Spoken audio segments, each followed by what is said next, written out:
The overall goal of this procedure is to provide a two-step approach to study the early and late stages of organogenesis by combining in vitro manipulation of embryonic tissues with in ovo grafting techniques using the Avian model.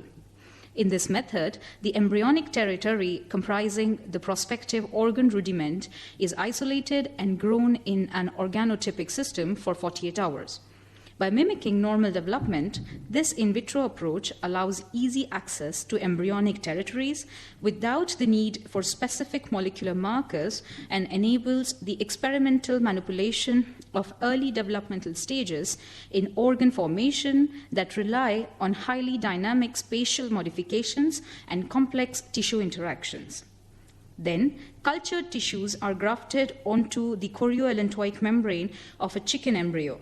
The chorioallantoic membrane behaves as a vascular supplier of nutrients and allows gas exchanges to the grafted tissues, enabling its development in ovo.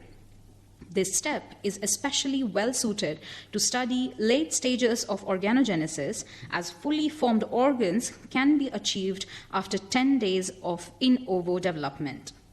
In addition, pharmacological agents can be administered along in vitro and in ovo development, allowing the modulation of signaling pathways in a developmental stage-specific manner.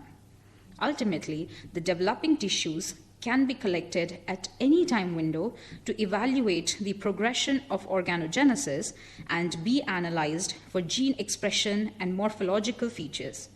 By following organ formation outside the avian embryo, this method can help elucidating key questions in developmental biology, such as identifying the signals involved.